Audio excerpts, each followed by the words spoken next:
Welcome to the Recruitment Rollercoaster podcast. My name is Hishem Azzouz, and today, slightly different episode, but I'm excited for it. I've got Sean Anderson sitting next to me, and we're just going to have a bit of a chat around the RAG podcast. The RAG. And what we've got in store for everyone out there in the recruitment industry in 2019. So, obviously, we've been making a bit of noise about it, haven't we? So, sounds a bit odd when you introduced me just with my full name as we worked together and we were sat downstairs about 10 minutes ago. Yeah. But I guess what the Recruitment Agency Growth Podcast, right? I guess what was the... I know we obviously brainstormed and had a few ideas, but what was the initial thought as to starting a podcast, and what did you want to achieve? Yeah. Good question, mate. Well, I've wanted to start one since I started Hoxo. It just hasn't happened for whatever reason. When you came in the summer, it was nice that we could then say, well, look, let's invest in yours. Yeah. Let's take that to the next level. But it's always been part of my plan to... Me and Emma were planning that 2 years ago. Yeah. When did you start listening to podcasts? I can tell you the month. Really? I'm that kind of person. Was it like that? Like, it was May 2017. Really? Yeah. Oh, sorry, 2016, sorry. I came back from my brother's... Was it my brother's birthday? 2016, May. I came back from... I came back from my brother. I think it was my brother's birthday. His 30th, potentially. Yeah. And basically, I was just in a mess. I drank loads. Oh, and okay. Just felt horrible. I think we'd been out the night before and talking about podcasts. And I was on Instagram. And I remember just looking on Instagram and seeing this 30-day no alcohol challenge thing that this guy had posted on the Discover page. About, yeah, so I looked on his profile and he had a podcast in his bio. I clicked on it, listened to an episode of that, and I started listening to him, a guy called James Swanwick. Yeah. And then from there, I was like, well, I realised I could learn stuff because I actually ended up doing like an alcohol-free month, and then I carried on doing that on and on. Yeah. I'm not alcohol-free now, but I do pick and drop it whenever I want. But I learned really quickly that I could learn from other people without meeting them, and I thought that was pretty cool. I did think podcast was like a paid job. So really? I didn't realise people just did it like we are now, and there's no monetary value to it other than what you might get in the future. I used to listen to them thinking that was their job, and I was like, what a job that would be. It's better than the radio. Because you don't have to wake up at daft hours or whatever. When I was in recruitment, I used to drive like 45 minutes an hour to work. I'd listen to podcasts then, so that's like 2016, 15, 16 as well. And I think we said about it the other day when we had someone else in, but I always gravitated towards like self-improvement, business and all that. And I think it's just I love the way that you can learn through that. I know there's one other podcast I listen to called The Magic Sponge. Have you heard of that? Yeah, is that football? That's the football one. But that Jimmy Bullard, Rob Beckett. I used to be actually in tears on the train. Really? Like, I remember when I was finishing my recruitment career, like I spent about a month listening to every episode every morning, and I was genuinely nearly in tears, and that was class. But I've not really invested in any other more sociable.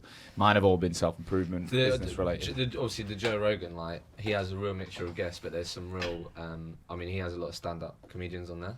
So like, there's one particular. If anyone listens to the Joe Rogan podcast, there's a guy called Joey Diaz. He gets on the live, and it's a lot more. Just a bit more laid back and not like business. I can't handle the length of Joe Rogan's podcast. I know. It's 2 hours. It's a commitment, episodes. Yeah, it's a commitment. I guess if he knows people listen to it, he knows he's got some true followers. Yeah, and I think, I don't know, it's like, I think you can just make your way through it, can't It's like an audio book, like you just keep eating away at it.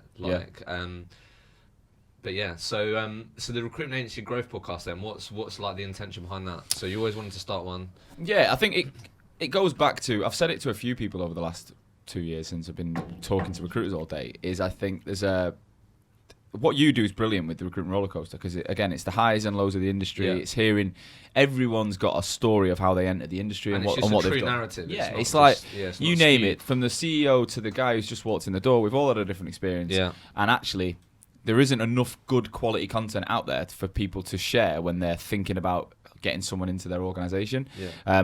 I remember whenever we interviewed people in my previous career, recruitment job, potential recruiters, it would be like they just have to believe what you were saying, and then everyone's got a negative opinion of recruiters, like car salesmen or something, and so they think we're all full of shit. So your podcast, I think, is doing a phenomenal job And we've already had the feedback that it's becoming that kind of podcast, right? Which is amazing, mate. And I think you could reach every recruiter in the world. Mine's slightly different. I want to think more about having been a business owner. I am a business owner. There was a good 18 months when I knew I was going to set up a business, and actually it was always going to be a recruitment company that I've been very open about. Although I changed my mind, I'm still a business owner. I'm still just under 2 years in. And it's been the biggest roller coaster, if you use your word, I've ever had. It's been mental. We've grown, but we've had some ridiculous highs and lows. And actually, it's very different than working for someone. Yeah. So I want to tap into that audience of, number one, the people that are already doing it. So I've called it Recruitment Agency Growth because I'm yet to meet a recruitment agency owner that doesn't want to grow. Doesn't want to grow, yeah. It's the first thing they say, and it's actually our vision, our mission is to help recruitment agencies grow. Exactly. But also, I'm going to interview some of the biggest business owners, some of the guys who've grown global brands. I'm going to interview some that are small but are growing rapidly, some that are growing in revenue, some that are growing in headcount. Growth it can mean anything to it. It could be one guy in his bedroom, but he's growing. He's doing more deals than he ever knew possible. But it is that loneliness, that trench type mentality that you get when you own a company it's different than it is being a biller. So I want to really talk about that, so that it's helping people in it, but also I think there's a real gap. Now, we'd be a bit naive to not think that there's so many people that are about to quit their jobs. Definitely. I reckon January there'll be a couple of hundred, maybe 800 people in the UK that will quit their jobs in recruitment to start an agency in the new year. That's going to happen every month, every year. Exactly. And I want to be able to help educate them. And because when I was setting up, me and Amma used to sit there talking about it day in, day out. Like, once you know you're doing it, it's infectious. Can't stop thinking about it. But we couldn't find any information on it. That's what I mean. I think that whenever I've got had like recruitment owners, that's always been like the go-to place I want to uncover, because obviously in terms of the recruitment industry, when has there been a time where you can like listen to a podcast or read some content where you can learn from other people's mistakes? And I think that's really valuable for those people, because obviously it is scary, isn't it? Like you say, I'm sure a lot of people normally save a bit of money and don't even normally have a plan, to be fair. A lot of people I've spoken to, but if you can learn from people that have done what you'd like to do, then that's the best way to learn. Look, we're not going to reach everyone, because there's plenty of people that just do not want to listen to work related stuff, and they could be still really productive and crack on in the day, and they just want to release when they're listening to music or podcasts. But personally, I know we and you share that view that there's times in every day that you can't really do anything else but plug in your earphones, like you're on a train or you're driving, or you can take in so much information, and you retain it in a different way. Yeah, definitely. Like the radio. I used to listen to the radio growing up. My mum used to. I used to live next to Manchester Airport, so I was about a couple of miles away. My bedroom was directly under the flight path, so about every 32 seconds a plane would go over my house. Oh, savage. Approximately 32, maybe 33. No, but I got used to it. But when I was young, we moved there when I was about 9 or so, 8 or 9, and I couldn't sleep. Really? I couldn't sleep. I used to moan to my mum all the time, like so loud. And so she put me. She put a radio in my bedroom, and then I used to listen to the James Stannage show, which was he was a guy who was on. I think he was Key 103 in Manchester, but I'm not 100% sure. Yeah. And he was hilarious, right? And he used to have callers in about you name it, and he used to call them out, and it was like a genuine, hilarious, like direct highs and low reality show. Yeah. He'd have a go at people. He'd call them out, really? But I always agreed with his opinion loosely. But I tell you what, I used to listen to it through the night, and I'd wake up and I would retain information. So I would listen to the news the next day and think, I dreamt about that. I used to think, like I used to think that I was I was like some kind of clairvoyant. When in reality, even when you're asleep, you listen to stuff. It stays with you. So I find that with podcasts, sometimes my head drifts off when I'm listening. Yeah. Sometimes I'm not as I hear one phrase or one word, and it takes me off on a journey. I agree, yeah. But it's still something that retains. And actually, you can listen to it. I think it's like when you're at school, you'll know better than me. I'll probably butcher this. I can't exactly, but obviously there's the different ways that you can retain information and learn, isn't there? So it's like obviously reading. It's visual, that's it. Auditory, kinesthetic. That's it. I thought that was the word I was on my card. Yeah. So I'm definitely more of an auditory learner. I always was. So tell me something, I'll remember it. Yeah. Show me something, I'm all right. Reading and watching, So I think that's why that's the great thing about it, isn't it? Because like it could literally be the thing that I find with like long podcasts or content that you're hoping to get something out of, it literally normally tends to be like one little nugget out of like it's just that one thing, and it's just so powerful when it resonates with you. Yeah. The thing, I never really listened to the radio. Like for me, the whole radio and what I didn't like about it, it's great and it always exists, but I just don't like the fact, I don't like not controlling like what's coming at me, if you get what I mean. Because you're one of the on-demand generation, aren't you? You're only, 5, 6 years younger, 7 years younger than me. Yeah. Yeah, but that's still long enough. Like, yeah. If I think of when I left school in 2002, there was no smartphones, there was no on-demand, there was none of that. Even when I went to uni, there was none of that. The phones were awful. And then when I went traveling in 2010, which is when I got into recruitment in 2011, and even then, like, I had this mad little Samsung phone that I used to take out, and it was shite. Like, there was no email. I didn't even. There was none of that. So we used to literally queue up in Asia in internet cafes with our digital cameras and plug them in to upload pictures to Facebook. That's mental, man. Now that would never happen now. Yeah. And it's amazing how far that's gone. So you've moved. You came through those years in an arena where you could download. Yeah. You could watch Sky Plus potentially. I don't know if you had Sky, but point being, on demand existed. Yeah. Whereas when I grew up, and obviously I'm only 32, there's plenty of people that are potentially listening that are older than me. They're used to knowing that an episode comes on at 7, or do you know what I mean? You build your life around someone else's timetable. Exactly. Yeah. Whereas there's loads of pros to on demand. I love it. Like, I love fast forwarding adverts when I'm watching stuff. I love rewinding. I think that's why like Netflix and all that are just going to absolutely dominate. But it's also TV, creating a really impatient culture. For sure. Hugely impatient. People are not prepared because they're not even going to wait for a TV show or for an episode. To be able to watch all of it. But you think about when it comes to a recruiter coming into an organisation, right? Yeah. How are they going to wait 2 years to learn their trade, to earn the money? They're going to think, well, no, I want it now. Yeah. By the way, listening to our podcast does not mean you're going to instantly bill $1 million. Like, just in case you're thinking that these podcasts are going to do that, they're going to help. They're going to help owners and they're going to help recruiters hopefully be better and learn from others. But there's no ingredient that can shortcut time and experience. It takes real hard work. Yeah, 100%. So. I don't know how we've gone to this, but we did say the start of this conversation could lead anywhere. Look, I guess, so the plan is then, so you've got some juicy people lined up, haven't you? Yeah, I've already recorded my first 2 episodes this week. I've got one more later today. I have got a guy who unfortunately couldn't make it, so he's going to be coming in middle of Jan, and then I'll be releasing the episodes throughout January. So I'm going to be, I'm trying to find some exciting names, some people that obviously will attract the crowds. Not that how receptive these guys been? Because I think look, some people seem to be quite almost like flattered by it. Others are a bit like, what? Why do you want me on a podcast? Like, a lot of people have never recorded one. Yeah, and I think the point being is, like we are now, it's a chat. It's not about. It's not meant to be an edited piece of content that you're looking and sounding great. Obviously, we don't want to damage anyone's brand or companies by them revealing something that they shouldn't. So, but the point being is an open conversation where, for me personally, I want to know, why did you start a recruitment business? Mm-hmm. What was the driver to be an owner, not work for someone else? Because it's not for everyone. And then, a bit like the roller coaster, what have you been through? Good and bad. I don't want to hear just the growth and high stories. I want to hear the lows. But when it comes to growth, what's been that special sauce for you? What's been the ingredient that's allowed you to grow, and what have you learned? And what have you learned? Like, I could tell you now, Hoxo, in 2 years, nearly, we've gone from 3 of us in a coffee shop to, about 18 of us now. We've got 2 offices next door to each other. Revenue has doubled in year on year.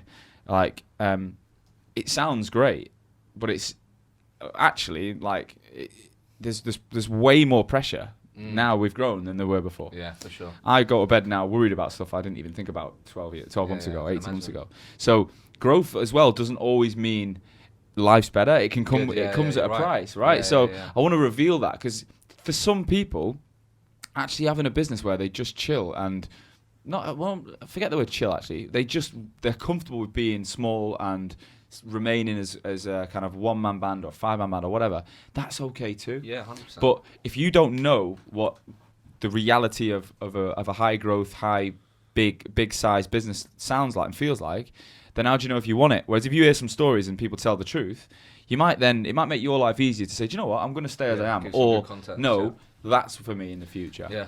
Personally, like the vision for Hoxo for me is to be a global business. I don't think I want to keep a small, like, lean headcount and just make money. That's not the driver.